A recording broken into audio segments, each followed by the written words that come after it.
it's cooling down out there. We've had unseasonably mild winter so far, and they're talking 20 below, Yep. 30 below. They're with talking the wind. 30 below without the wind. Oh. And you are little friends from Australia and New Zealand and different places like that tune in. Craig Robinson and Janet and Dennis Grundy and Tom Sloan, all those guys. That's Fahrenheit. That's not your girly Celsius rating. This is Fahrenheit. This is really the cold. Real cold stuff. Really, really cold. So you really need to come and visit us the next week, because I think we're in for a treat, and we'd love to share it with you. It doesn't seem like it's any colder, whether it's 0 or 30 below, other than the red line goes down a little farther. So we're expecting seasonably coolness coming. Well, we finally started class, and that's what starts winter. And that's kind of good, because it keeps us indoors working. Yeah. It's good. So that's what we got coming up. And last week we showed you, we kind of have done some caping demonstrations, prepping a hide. We showed you turning the ears, getting them ready for whether you send them to the tannery or tan them. And we have several going here at one time, because it's kind of like a cooking show. It is. We would have a lot of waiting time if it wasn't for that. And I think we left off, did we salt a hide for them? I think so. And I think we got one salted. And remember, we showed you how to salt a little bit inside the ears and rub salt in. A lot of salt dumped on is not as good as a little salt rubbed in. So whatever salt you put on, rub it in really, really good. And we use, it's kind of a feed additive. It's livestock salt, and it's white, and it's fine, and we use it in our salt shakers in the shop. It's perfectly good for that. It's fine. Some people prefer a rock salt, and as long as it's a fine rock salt, a lot of taxidermists believe that the rock salt dissolves slower and it doesn't do its job and be exhausted. So fine rock salt, I suppose it's the size of, I don't know, number 4 shot or something like that, if you had to compare it. Yep. And that works well, but ours is just a white, fine mineral salt. I think it comes from American Stockman. People can get it from feed stores and livestock supplement stores and those type of places. And so we salted that hide for you, I think, when we left off. And once it's salted, remember, I think we mentioned it's best not to hang them by the nose for sure, because your nose is kind of thinned down and it could rip. But by the back of the head, that whole hide is going to stretch out, and it could influence your proportions. It could give a long hide that you can't get the girth back in. Typically, that's not our problem, but just because that is the rumor, we tend to drape them sideways or put them on a sloped board, so the fluids and the body fluids that is taken out of there drains off. Now remember, slippage is the worst thing. We talked about this, I think every single session, and since we began this, slippage is what taxidermists have to worry about. And slippage is the epidermis breaks down, your hair roots are in the epidermis, and your hair roots, the skin decomposes and your hair falls out. And so that is caused by 2 elements, moisture and temperature. Now temperature in our room here is high 60s, maybe 70. That's plenty of temperature to cause that hide to start slippage. And the moisture in the skin, just from the animal's normal body fluid from skinning out the hide, that's enough. So you've already got temperature and moisture, and so it's very important to prep your skin prior to tanning or sending them to the tannery.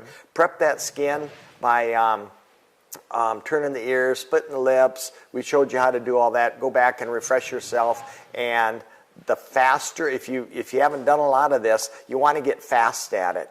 I would say, what would we spend? An hour to an hour and a half getting a hide really ready and doing a good job prepping them and rough fleshing them. Yeah. And I think we showed you the fleshing machine. We showed you the American Eagle fleshing machine last week. Yes, we did. And And that's, the students were asking. We have a couple. So Eugene Beasley says that it must be casual Thursday, no Matuska shirts. They're back there. I thought, nobody's going to notice. I'm not going to change. I That's know, exactly me what I thought.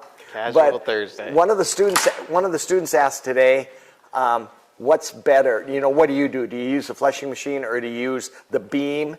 And I said, you know, if the fleshing machine is in the tannery, cluttered up with chemical bottles and things like that, the beam and the knife works every bit as good, and to get it into a safe situation. And so that's what I would do. I said, when fall comes and we're working on hides that are coming in on a daily basis, the machine is usually out here and we're using it. I'll grab the machine.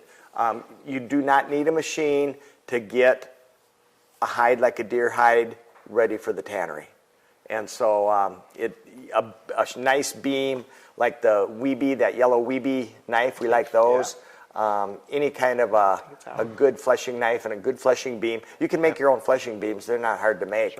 Just look at what we used, conform the surface of it to your knife so that the curve matches, and a good knife, and you're set. So now we're going to show you what to do if you're going to send them to the tannery. Emery Stapleton would like to know if you ever use stop rot on your hides. We use sometimes stop slip, not so much stop rot, just because we'd have to go get it. And bactericide, and any of those products. I don't know, what's your feeling? You better do some talking here. No. This, I want to hear from you. We use bactericide if we do anything with it, but I think there's no substitute for getting it quickly salted and dried. So now we had an antelope today that one of the students had, and it had a very small spot. The antelope looks exceptional everywhere, but it has a real weak spot about the size of a golf ball. Testing it all the way around I didn't seem to have a problem. Easily repairable, but is it just the beginning of something more? You know, customers call all the time asking questions, and they say, "Does stop rot work? Does stop slip work?" My thing is, I have taken those and I have used them on a hide that was weak, and they set the hair, and it was like a miracle. And I was so impressed. I thought, oh my gosh, where has this stuff been all of my career? It worked so good. The next time I had an issue, I used them, and I don't think it's working. I get sporadic results. Yes, it's definitely a product to use. No, don't put. You just don't know, you know. It depends on how far the slippage is developed. And then James Caldwell would like to know if stop slip works if it is already slipping. We've used it, and slippage is something that's an escalating thing. I don't like to use the term slippage because everybody panics. Oh my gosh, you know, it's slipping, run. But I say it's weak. Let's do something if it's weak. And that slippage is escalating. It's like turning up a rheostat. It gets more drastic with time. So yes, I would definitely use it. I would cross my fingers, hope for the best. Yeah, I don't think it's going to reverse the effects, but it could. But it might not get them. worse. Right. All right, and then Briar Schroeder would like to know what tanning process you would do for the pack-out mount. I myself would go through the whole tanning process. I would too. I would Absolutely. either send to a tannery, which we're going to do here today. I would send my hide to the tannery and worked from a commercially tanned hide, or I would tan it myself and work from a tanned hide. Definitely. I'm not comfortable, and you could get by. You could You could dry preserve the remainder of the hide. It's not like if it shrinks, it's going to show or anything. It's going to be rolled up with some ropes around it or whatever. And I kind of want my head and ears to look good. I go towards tan hide, spend the extra money, give the people a higher quality product. Yep. That's just me. Other ways to do it. There's instant ways to do it and short ways to do it. And some people get by pretty well with the Magic dry dust. preserve. So last week we salted the hide. We rubbed salt all over. Now we're going to send it to we're going to send one to the tannery. We're also going to show you how to begin the tanning process yourself. But this hide is ready to go to the tannery. This one's only been here a few days, but you can see how it's getting real firm. And this time of the year, in the winter time, fall and winter, our hides get dry pretty fast. They do. So be careful that you don't hang one and the next day come in and you can't get him into a box. Done that. We've done that with an elk, and a big elk cape stretched out is like 6 feet long. And then, how are we going to get it in a box? You can't fold it or you will probably break it. So as it gets to this stage, and you can see the salt. Here's the salt. It's real fine salt, like would come out of a salt shaker. I like that because you can work it into all the cracks and crevices. And we just fold it over and let it dry that way.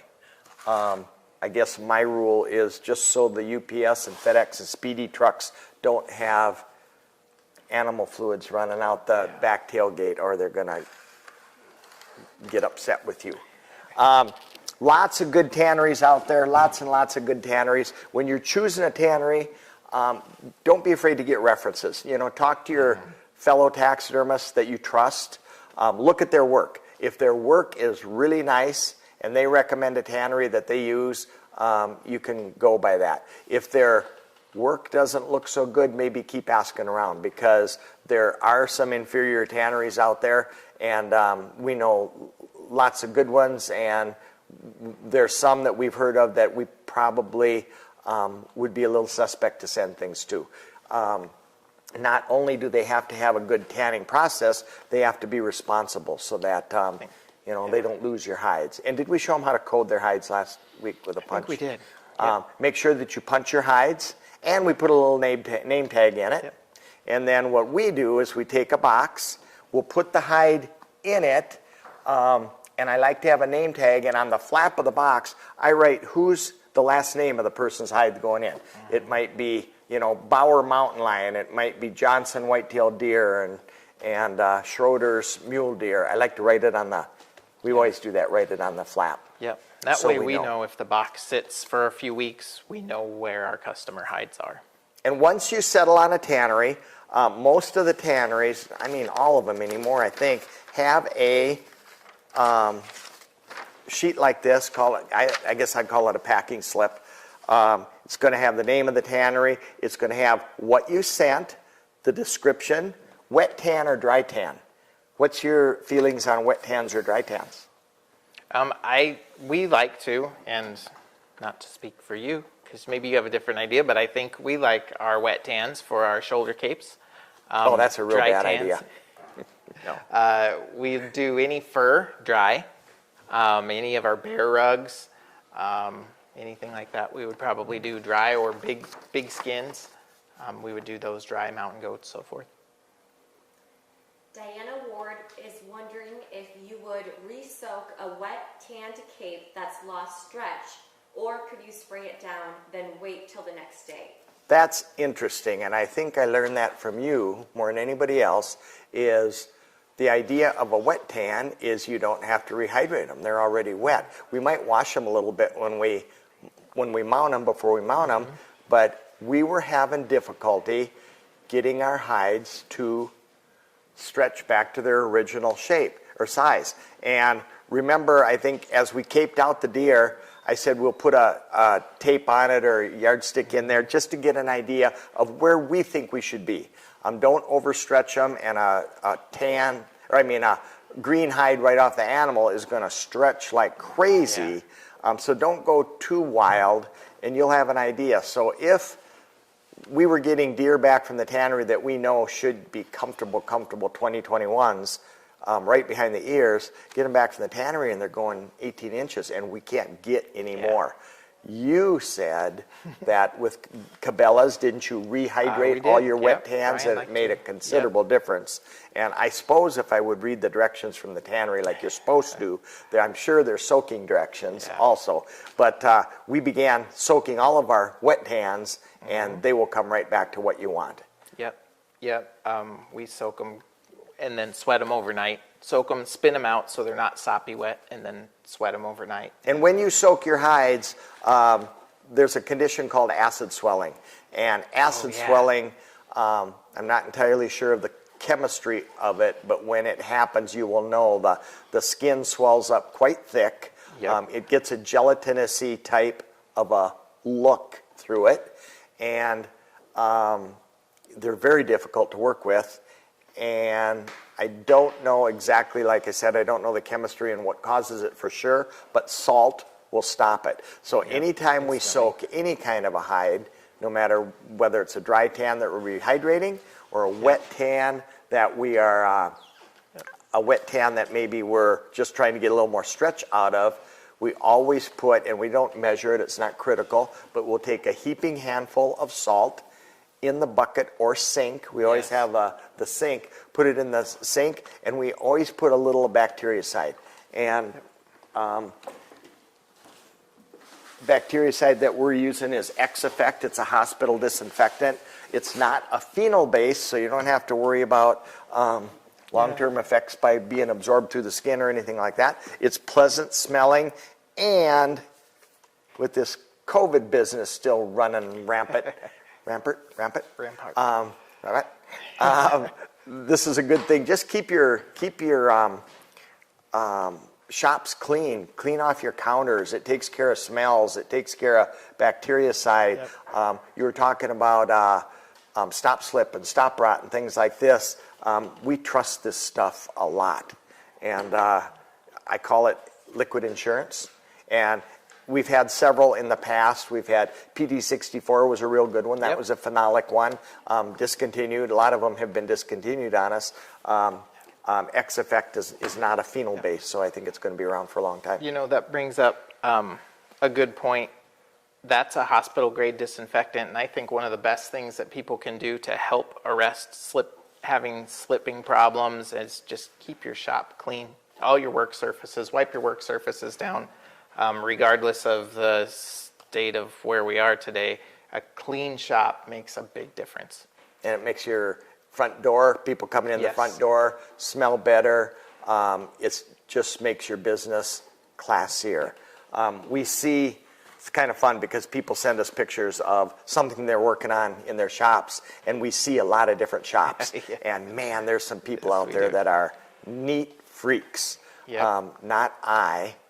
You're a little better than I am, but there's some people that keep a real tidy, and I bet their shops smell as pleasant as they look, because there's some neat taxidermists out there. I admire that. All right, we have a couple questions. The first one from David McCullough, and he is wondering, what do you mean by letting them sweat overnight? Oh, that's a good question. You go. You go. I do all of this. Sweat overnight.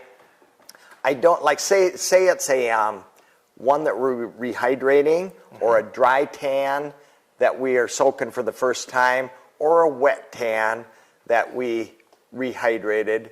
We will drain them so they're not soppy wet, fold them or roll them up, put them in a plastic bag, and we put them in the refrigerator. We do. I remember the old directions when Joe Combs was doing a lot of seminars. He soaked them, rehydrated them, rolled them up, and he would say, let them sweat on your counter overnight. Well, that makes me nervous at room temperature. Moisture, probably is just fine, and a tan cape should be pretty safe overnight on your counter, but we just got in the habit of putting them in the refrigerator.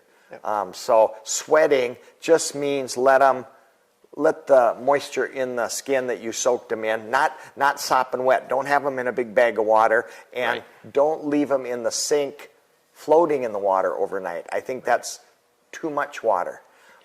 So you're going to drain them, roll them up, and let them rehydrate in their dampness. Yep. Did I say that good enough? I like it. Did they understand?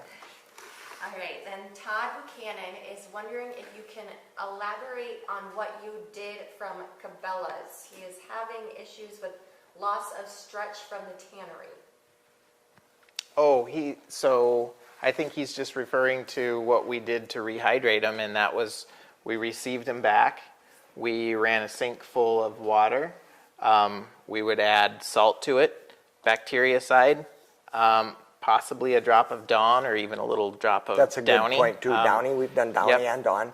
And just a surfactant that basically you used to say makes water wetter, and just helps the moisture get back into the hide.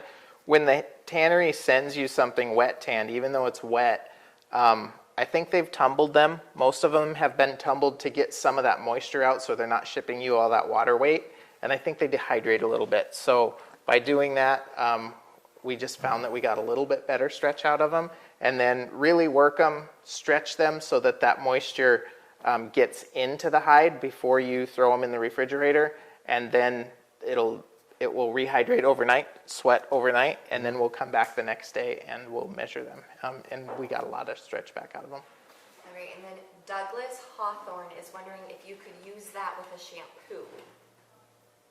Yeah. Yeah. And we do that before we mount a lot of our deer when we remember, because sometimes we forget, Yeah. but when we remember to wash a deer hide, these have been tumbled in sawdust and a lot of other hides, and there's tanning oil and things like that. And though your hides look pretty when they come from the tannery, take your deer hides and wash them. And we usually we have shampoo. We got a really nice shampoo, makes them smell real pretty and almondy, or even just a little Dawn in the water, not too much.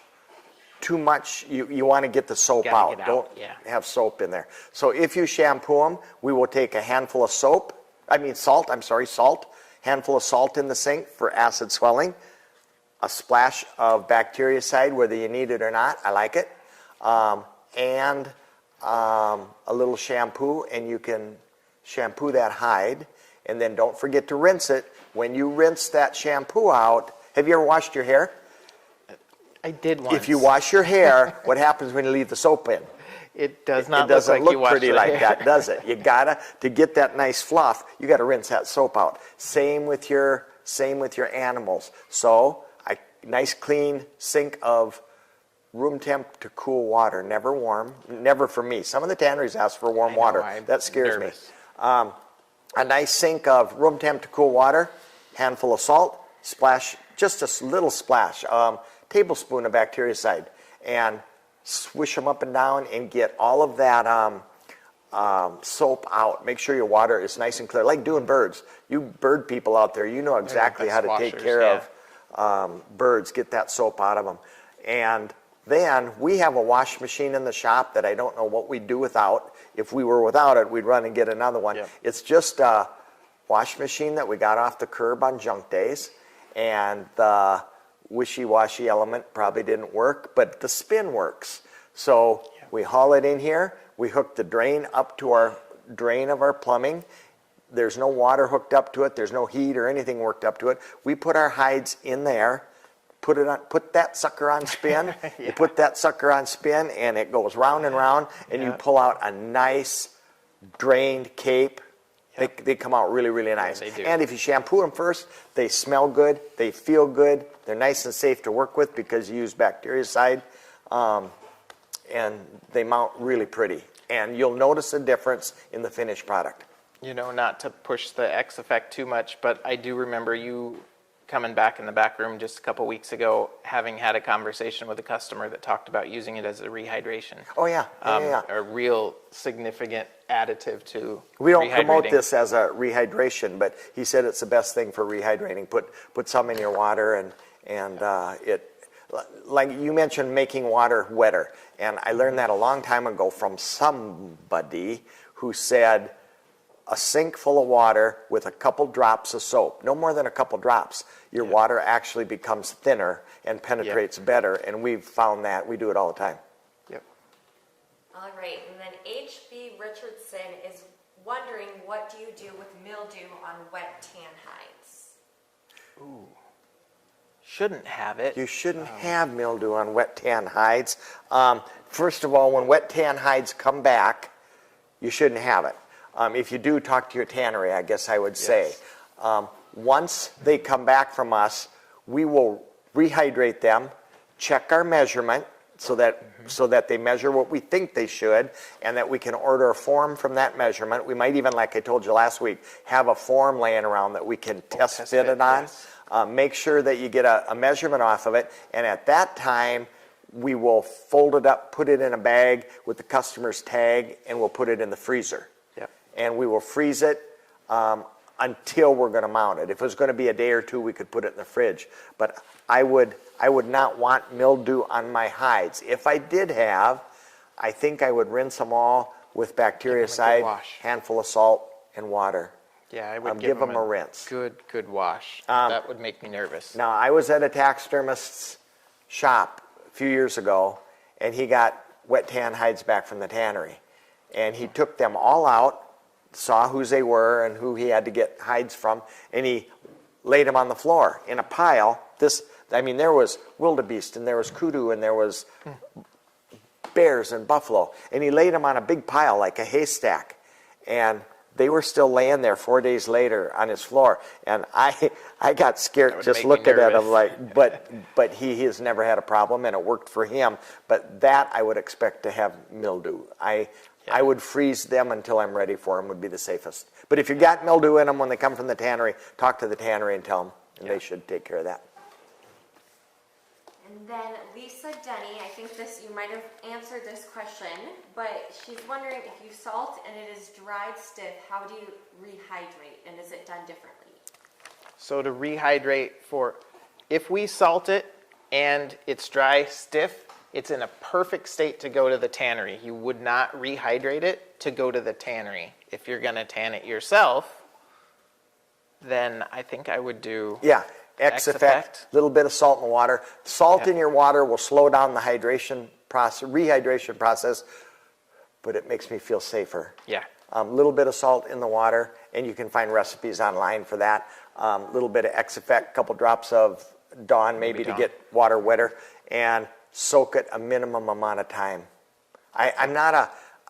I'm scared to rehydrate things for very long because there's nothing that protects them. So like you said, send them to the tannery, no rehydration. Send them as hard as a rock, and they have a rehydration that works exceptionally well. But if you're going to tan them yourself, it will work better if you rehydrate them. I was real excited when I was a young taxidermist, and I drove up in my car and my little feet underneath, at the stone wheels that I had. And anyway, I bought a mountain lion from the ministry in Manitoba, and it had been trapped and confiscated or something like that. The mountain lion was air dried, like people do beavers, stretched and air dried. And I got it for $60 or so. So I thought, if it doesn't work out, what could go wrong? But it was like a frying pan. You could hold it out by the tail. You could flip pancakes on it. And I thought, I can do that. I got plenty of time, so I'm going to make a pickle, and I'm going to tan this thing. I couldn't even fold it to get it in the pickle, so I got his head and one foot in the pickle. Then the next day I would put the head and the other foot in the pickle, and it took me 1 full year to rehydrate it because I knew nothing about rehydrating animals. I knew nothing about bactericides, rehydration, chemicals, things like that. And every week I would take the mountain lion on my beam and a dull knife, and I would try to break the hide, and it was like a sheet of tin. It kept bouncing up and down, out and down. We have it mounted in the showroom. I did it in the old shop 35 years ago. So, well, it worked. All right, so if you're going to send a hide to the tannery, any of the tanneries have online shipping sheets. There you go. Little inventory, whatever you're going to send them. And in here, it's going to ask for customer name, address, city, state, zip, telephone number, date. If you've never used a tannery before, I would call them ahead of time and say, I've got some hides I'm shipping. Just kind of introduce yourself and make sure that a lot of the tanneries are swamped busy, especially the better ones right now. They're way backlogged. So it's not a bad idea to give them a little heads up that you got something coming. Okay, quantity, we got one here. We'll put down one whitetail shoulder cape. Wet tan or dry tan, doesn't matter to me. I'd probably do a wet tan. Do wet. And for mounting, this one says for mounting or other, I'd put for mounting. Total number of boxes in the shipment, I'm going to just send one this time. I'd put one, and they ask you to sign it and date it. Typically, we will fill this out, and ours might be a couple pages long. They'll be very big. I like to take these, fold them up. I make a copy of them first. I'm sorry. I was gonna say, I'll make a copy. So I like to have 3 copies actually. One copy is going to go in an envelope, and it's going to go inside the box. Now, to put this inside the box with a hide that could be moist, I'm going to just slide it in a plastic bag or a Ziploc baggie or something like that. And that's what's in the box. If they lose my address or something happens on the outside, this is in with that. It's just my safeguard. Then another copy I will put on the outside of the box. A lot of times, don't we? We'll put it in an envelope, tape it to the outside of the box, and sometimes I'll write on their packing list. Yep. And then we put one in our hide book, and we'll write the customer's name after it so we know whose it is. So if we get a hide back from a tannery and we didn't mark it very good or the mark got destroyed by the tannery, we will always have this to fall back on. We know the date it went in and what other animals went with it and the customer's name. That's very helpful. And if we're missing a hide, we can see, we'll write in the book, or this will be in there, that this went to that tannery on that date, and we should have had it by now. Yeah. Or maybe it's not time for it yet. Yeah. So we just put that in a box, and we fold it up, tape it shut, put the address on the box, send it. They're going to get it. They're going to have a packing list on the outside of the box. They're going to open up the box. They're going to find a cape, and they're going to find this inside the box, so they'll know whose it is. And typically, we'll also mail them one. Some tanneries ask that too. I know New Method always asked that you mailed one, so they had a copy come through the mail. They know and what's they on had the way. all this. Yeah. But with that, what could go wrong? I mean, you've done every safeguard there is. You don't want to lose anything. You don't want to get anything mixed up. So that's how we kind of handle that. And there's lots, like I said, lots of good tanneries. Talk to other taxidermists and get their references. And there's 1,000 people out there that think, this tanning sounds like a good business. I'm going to start that. So that's the type of people you kind of want to let them get their feet under them 10, 20 years before you start sending them Send things. one. If you're going to send something, Send start with one, yes, if you want to try something. Try something of your own, not your customers. All right, Tyson Simmons is wondering, how do you know how much to stretch the neck of the hide after rehydrating to get a neck measurement if you don't have a previous measurement? That's a good question. We stretch them until they won't go anymore. We hook them up to one tow truck and a tow truck on this side, and that's the way I was taught. That's exactly the way I was taught. And stretching a neck was a 2-person job, one on each side of the table with knees on the table, and you stretch, and before it could go back, you put a tape on. That's literally how I was taught. And so that worked really well, except when you got them completely sewed up, the brisket was right under the white spot, because when you stretch for girth, you lose your length. Yep. You stretch for length, you lose your girth. So we kind of lay them out, stretch them, but watch that brisket and the head so they're not inching forward, and stretch them to a nice proportion. Yep. And another thing that Tom's mentioned in previous sessions that works really well is doesn't hurt to have an extra mannequin. If you're measuring forms, you just got forms back from the tannery, They've been sweat overnight. You're ready to start writing down some sizes. Have a couple forms. Have a couple extras sitting there.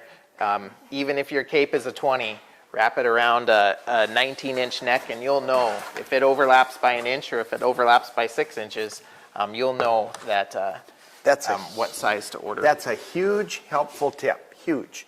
And when you get hides back from the tannery and you rehydrate some wet tans like we talked about, just like you said, it can be a little hide. It can be an 18-inch neck, and if it folds over and you were hoping this was going to be a 21, 22, you're going to know how much you can go. Yep.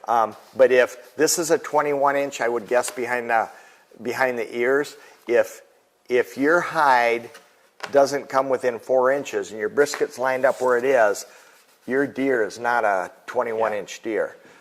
So you can look at what you wrote down when it came in, or you can take your measurements, but that tells me that I got to go down a couple inches. So it'll put you into the ballpark. And if you wanted to have 2 or 3 different mannequins. Have a couple sizes, and that way you know if you're overstretching your hide and you lay it on that mannequin, you'll know right away that you've got too much width because the brisket won't make it down to the brisket. When you pull the brisket down to where it goes, if you just reduced your girth significantly, you'll know you need to go down in the mannequin size. Stephen Eastman is wondering why the cat is wearing safety goggles. Oh, we're all about coming safety. Safety is important. We have students here now, and we are... Okay, we'll get to that now. Okay, everybody clear on sending to the tannery. You send it to the tannery, it's going to come back in a box, and it's either going to be wet tan or dry tan. We kind of explained how to rehydrate that. Once you have a clear idea of the mannequin you're going to need, you order the mannequin, and I would put that hide in the freezer myself. Yep. Now your other option is to tan them yourselves. And to tan them yourself, we would go through a tanning pickle. Now we've talked in the past about pressure tanners. Some of you have pressure tanners, and that's another process. But we go through a regular pickle, and then we take them out of the pickle and we flesh them. Yep. And that's what you've been doing today. That is. So we took a hide that was exactly like that one.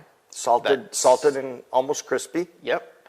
And then that we did last week, and then we put it into a pickle. You want to show them how to make a pickle? Sure, I'll show you how to make a pickle. And first of all, you need a pickle barrel. And there's different recipes. I'm going to give you a recipe for, and correct me as I tell them. Oops. Correct me as I tell them so I don't misspeak. Well, that's a garbage can, not a pickle barrel. This is a pickle barrel from Ace. Ace is the place to get your pickle barrels. And this is a brand new pickle barrel because we made a pickle last night, and all of a sudden somebody came up and said, how come this barrel is leaking all over? And we had pickle all over the tannery. Yes, we did. So this is nothing but a garbage can, but we make them in 20-gallon batches typically. 20 is nice. It allows some movement. And in a 20-gallon pickle, we can probably get 5 nice-sized deer capes in. Mm-hmm. Now, if you've never done this before, don't put 5 deer hides in a pickle. Do 1. Yes. And follow it all the way through the whole process, and then do another. And once you have your system down and everything's working good, then you can branch out and put 5 in at one time. But you don't want to ruin a batch. Yeah. If you ruin one, you can replace it. Proceed with caution. So I got 20 gallons of water, room temp water. I'm going to put in 20 pounds of salt. If you're not going to put a hide in right away, warm water will dissolve your salt quicker. Yeah. So I'm going to put, I've got a scale here, just a scale like that. I put the bucket on here. I zeroed it with the little 0. I put salt in until I hit 20 pounds. 20 pounds of salt goes in 20 gallons of water. And so if you're making different quantity pickles, it's just a pound per gallon 1 of pound per water. gallon. So if I cut this in half, which I do a lot of times, 10 gallons, 10 pounds. Is that why the cat was wearing safety glasses? Not yet. Oh, Now, here's something I think people can get in trouble with. That salt went right to the bottom, and I can feel it down there. It's just sitting there, and I got a big old, ooh, that's a big old lump of salt. looks like a big chunk. You want to stir up that salt. That's why I said a hot water will really help, do that.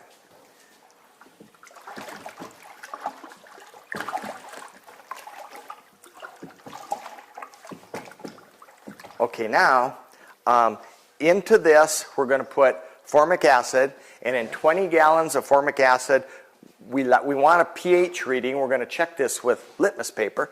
We want a pH reading of 2.0, slightly less is okay, but not 4 or 3. We want a 2.0 reading on the pH paper. So, a lot of different acids you can use. You can use citric acid. Citric acid is a good acid a lot of people use. And the nice thing about citric acid is, I don't want to say it's harmless, but it's not going to hurt me holding it like this. But I'm not going to do it for a long time. But citric acid is not going to burn you unless there's water added right away. Okay? Formic acid is what we use a lot in the shop. And formic acid is liquid, and it's very caustic. I'll pour it over here. I always tell people if you put formic acid in your palm of your hand here, it will come out here. So be really careful with the formic acid. Hey, that's like the picture on the bottle. Does it have a picture of a hand with It does. burning? Yeah. Okay. Formic acid, you want to be careful with. Use the precautions. Use your COVID gloves. We're going to use our little COVID gloves. Borrow the glasses from the cat. Safety first. A little rubber apron. And I think the citric acid is good for 3 ounces per gallon of water. Does that sound about right? That does. 2 to 3, and I'm sure it will. Look that recipe up if you're going to use citric. Most of the time when you order citric acid from a taxidermy company, they will include a instruction sheet. Now, I will always keep stirring that salt up, even when I'm not going to put a hide in it today. When I come back tomorrow morning, I'm going to stir that more so that to make sure that salt's really, really dissolved. And I'm also going to show you how to test it for being dissolved. We want 13 ounces. This is a 7-ounce paper cup. I'm going to fill it, not quite to the top, almost, 2 times. 7 minus a little bit, and 7 minus a little bit makes 13.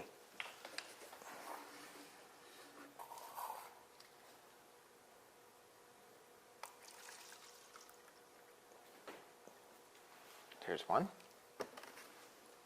Or I should say 7. Now, minus this a is little bit. formic acid is extremely hazardous.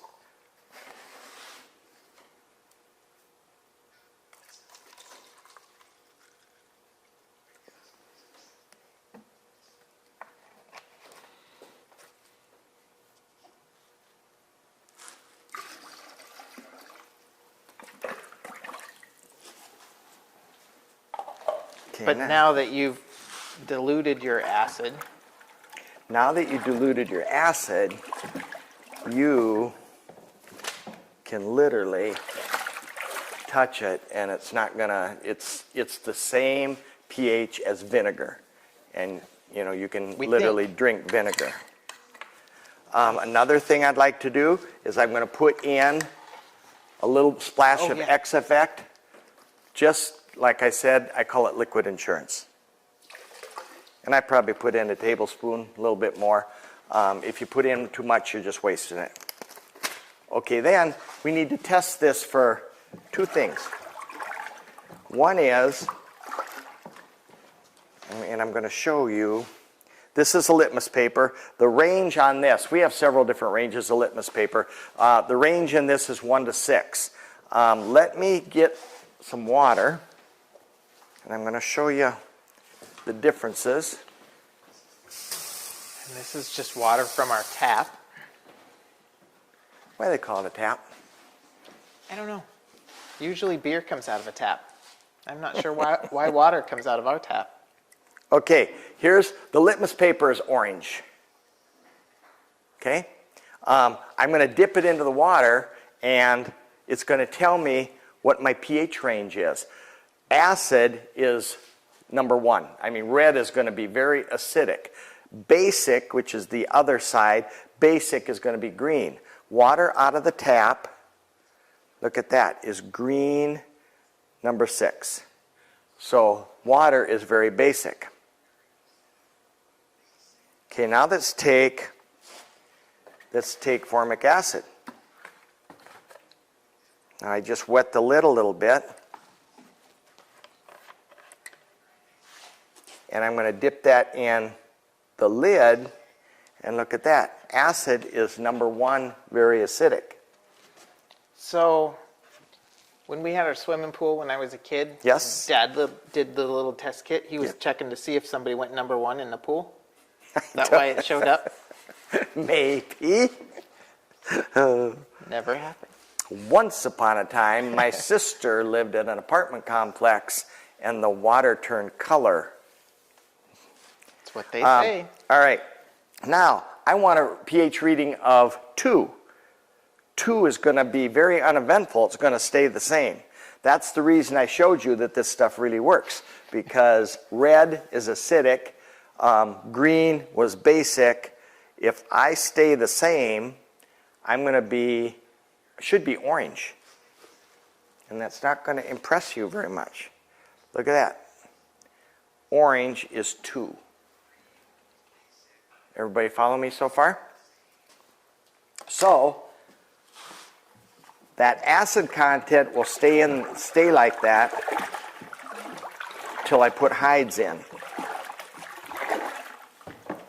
Okay, then there's another thing you can do. We don't know our salt content, but our salt content is, we want it to be about 35 to 40%.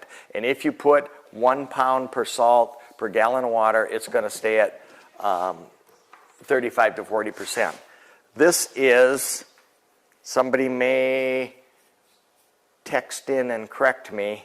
Oh. This is a salinometer or a salinometer, and it's kind of like floating an egg. Did you ever float an egg in class in elementary school or something like that? Put salt in the water, you float an egg, and it won't float in water, but it'll float in salt water. This is nothing more than a weighted little vial. Like a bobber. And it's got 100%, 90%, 80%, all the way down to 0%.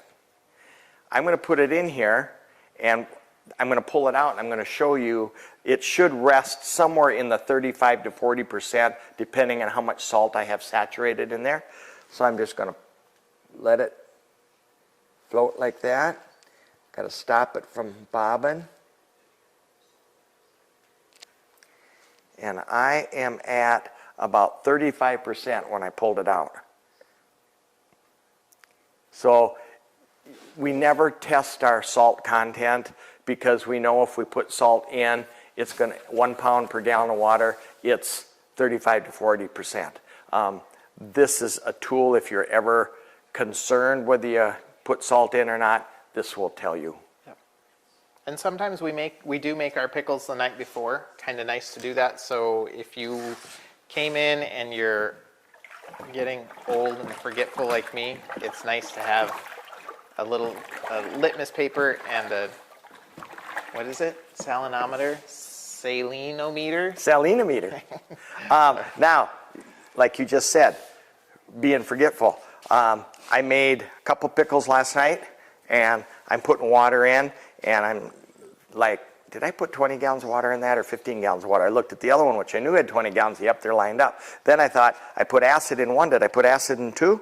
Got to make sure I put acid in two. So right away, I just check it. And if it's orange, there's acid in there. Yeah.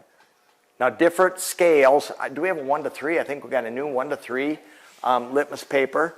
And so the colors are going to be different. Only the 1 to 6 is going to be the one that is going to be the orange. You know, the 1 to 3 is different. I think we have a 1 to 12. That's different also. Now, if you follow that recipe, I don't want to say we will never have a disaster with our pickle, but that hide should be able to go back into that pickle and be safe for days and days and days, weeks and weeks and weeks, be safe for a long time. Yep.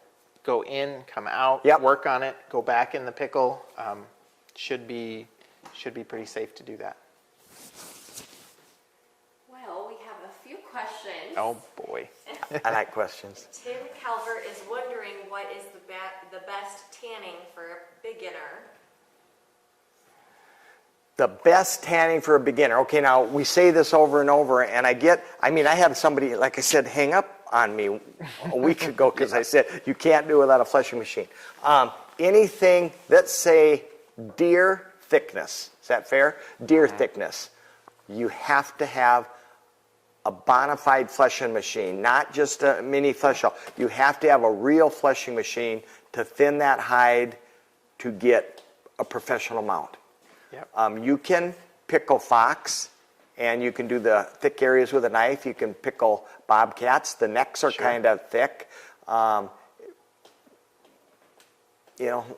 Coyotes, you could maybe do a coyote, but deer thickness leather, I just have to say it's almost mandatory for me to have a fleshing machine. I wouldn't do it without. So without a fleshing machine, back to your question, without a fleshing machine, you're going to have, the best tan's going to have to be a commercial tannery. Absolutely. Yep. And then after that, if you did have a fleshing machine and were still a beginner, you'd still do the pickle. Yes. And then Trubond, we use a lot of Trubond chemical products. Pro One chemical products are exceptional. Both those companies are great. I don't want to say no fail because it's going to be how you use them, but pretty professional results with either Trubond or Pro One. Knobloch's has a good tan. Lots of them out there. All right, Jan Berry Platt is wondering if you do your own pickle, do you still need to salt dry the Cape prior? We like to salt it prior. We don't dry it as dry as we would to send to the tannery, but we definitely would salt it. My thinking is that hide that you just took off the animal is full of juice, fluids, body fluids. If you put it in here, it's like if you wanted to test it, take a sponge soaked in red dye water, soak it in clear water and put it in here. It's not going to absorb red dye water down in the middle because it's already got moisture in it. So I want to make sure that is thirsty so it absorbs this. I think that's a good trick. All right, and then James Caldwell is wondering, what about using Crotan? You've used Crotan more than I have. A lot of people use Crotan. Yeah. Crotan's a popular product, and I think it's got formic in it, I think, because you can smell it. Yep. It's basically a one step. You're going to take the pickle process and an immersion tanning process and combine them together, put them all together, and Crotan's been very effective. I think there's a lot of guys out there that really like Crotan. It does well, and it is a true tan. All right, and then Garrett Johnston is wondering on your opinions on name brands of citric acid to go with or to stay away from. Name brands? I don't know. We carry get ours from citric acid from a tanning company, so I'm not entirely sure. I know the formic is 90%, so you want something with strength. Percentage. We have a citric acid from Trubond. Yeah. That works very well. So. And I think as long as it gives you a reading of 2.0, you're good. Yep. All right, and then Tim Calvert is wondering about about the rub-on tanning cream. And that's kind of what ours are. Typically, the rub-on tanning creams are oils. And the pickle is going to do its job. It's going to suck out all the body fluids. It's going to firm up the skin so we can flush it, which you've been doing all day long. And not all day long. But you can flush it. And then the tanning oil and the tanning chemicals are all in a rub-on. Yeah. All right, and then Brian Schroeder is wondering what the shelf life of your pickle is. We will only use this one time. Now, pretend I have one hide to go in. I would not stick it in. I would not make this big of a pickle. I'd make a 5-gallon pickle. We would. Yep. If I had 4 or 5 hides, we would make a 20-gallon, I think. Yep. And once you use it, we have students' hides and pickles in there, and once you see what it pulls out of your leather, you don't want to use it again. Yeah. And it's already changed the pH. The pH will be 3 to 4 or more after you put a hide in. So you would have to refresh. If you wanted to use a pickle again, you'd have to refresh it with more acid. All you're saving is salt and water. Yeah. I think do a batch of hides, and don't put hides in. I call it staggered litters. Don't put one in today, one in tomorrow, one in the next day, one in the next day. Your pH just keeps going up, up, up. I'm afraid you're going to lose the last couple hides. So if I'm going to put 5 hides in here, I'd freeze that hide or put it in the refrigerator until I got 5, put them all in at one time. Yeah. So always put a salted hide into a fresh pickle. Fresh pickle, yeah. Yep. Janet Kurth is wondering how many capes are you putting through a 20-gallon pickle? I'd say 5. If they're littler ones, depends on where you're from. You can get some of those little southern short-haired deer. Yeah. We've had 7, 8 in one if they're not big. But our big Midwestern deer, I'd say 5, possibly 6. You want them to float, and you want to have fluid all around them. You don't want them packed in tight. Yeah, that way they can get fluid to them, absorb it evenly. And then, another thing we should note, you got to get rid of this pickle. Once you've fleshed your hides, tanned your hides, and are we going to do this next week? Are we going to show them? Well, we didn't get very far. No, we didn't, did we? But we probably should show them. We've done fleshing before. Maybe we can show them just a little bit, an abbreviated version of fleshing, and then show them how we go through the next steps. Stretching, tanning and stuff. Neutralize. So you got to get rid of this because you're going to have a fluid full of wore out acid, salt water. And what we do is we use baking soda. That's something I didn't mention. Anytime we work with formic acid, like as I'm pouring formic acid into that cup, I want baking soda around because baking soda neutralizes the formic acid. If I spilt that on myself, I would immediately put baking soda on, or I would get it on my hands. I immediately put them into baking soda, and it'll render it harmless. So, with a pickle that I want to get rid of, I'm going to take, and we use a lot of baking soda. We did one the other day that, we put in 4 pounds of baking soda, and as long as it keeps foaming, keep putting baking soda in, and that will neutralize your acid that you can dump it. Look who came to see us. See that? I think somebody has some tanning questions. No? And you didn't have school today because of a blizzard? Speedy was shut down, so for those of you waiting for your orders from us, it's not just COVID. Oh, Speedy was shut down today? It's not just busy. Oh, Speedy was shut my. down. So you have a few boxes downstairs? And Speedy sent a semi a couple weeks ago, too. Yeah. Goodness gracious. But be patient, your stuff is coming. We've been pulling away. All right, Trevor Doherty is wondering if you don't... You have.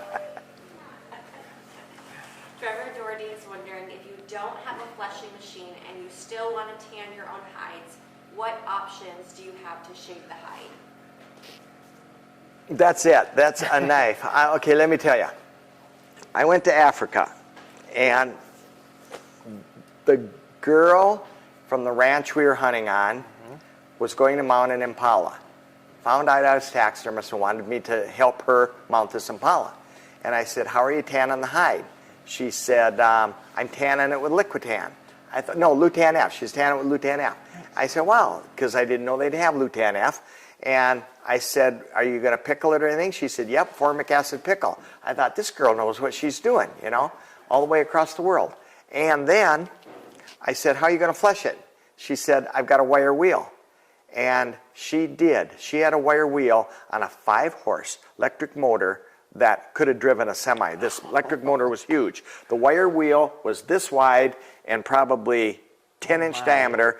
And if you're using a wire wheel like that and you get that Impala caught in there, you're going to go around like an airplane prop because you're never gonna stop it. And we tried and tried everything to flesh it, and we resorted to a sharp knife, fleshing an Impala. And an Impala is thicker than you think fresh off the animal. And it took us, I'd say, 4 days to flesh an Impala with a knife, thin enough to mount, and the results were not satisfactory because of the thickness.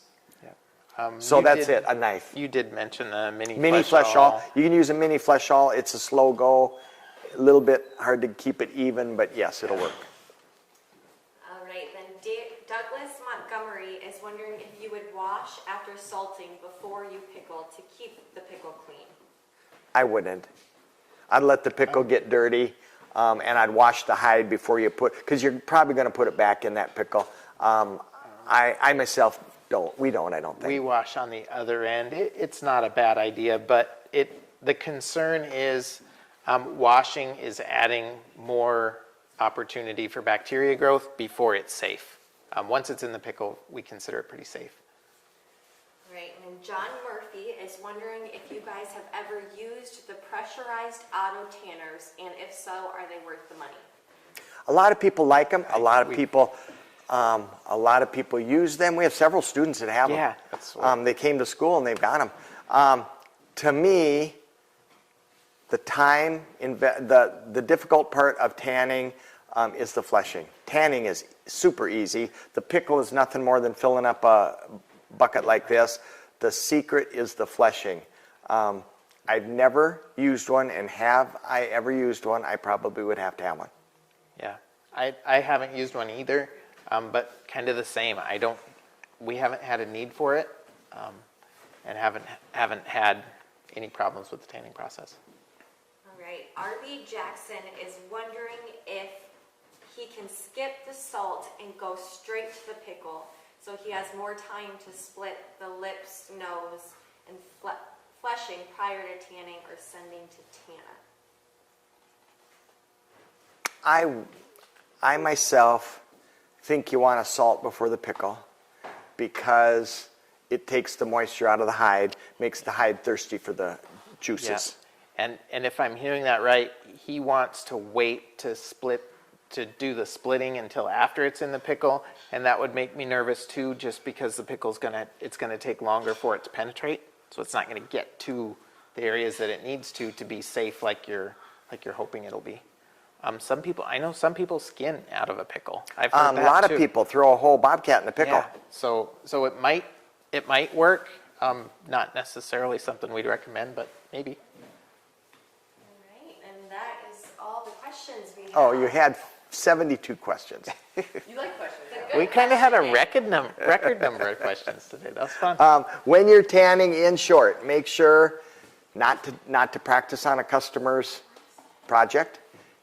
Try one of yours, see how the results are.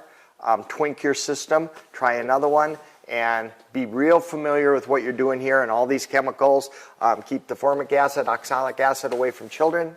Don't drink it. Rubber gloves, safety glasses, all that kind of stuff. And develop a system that you don't have to keep reading a recipe all the time, and make sure the results are happy before you ever go to a customer project. Yep. Follow your recipes really carefully, especially when you get started. Make sure that you're using proven methods, and that'll move you along much faster. We have one more quick question question from James Caldwell, and he's wondering if using Crotan, can you take the hide out and thin and then put it back in? Yes. Yeah. Yep. And our giveaway is? Our giveaway is X Effect, and this week's giveaway goes to Vivian Aldrich, who shared and liked last week's live, so make sure to share this Share and like, week's share and live. like, share and like. Vivian, you're going to like this. I think she gets a quart, right? You're going to use it. You're going to like it so much. You're going to buy a gallon, and you'll use it everywhere. Clean your counters with it. I use it in the basement. Yeah. It smells good. Yep. In your pickle. Some of the stuff we've had before was pretty medicine-y, not pleasant Yeah. smelling. This is great stuff. Wash your hands with it. Your tools, we put it in our wash water. We put it in our mop water. We clean our flushing machine. We clean our tables. It's good stuff. Yep.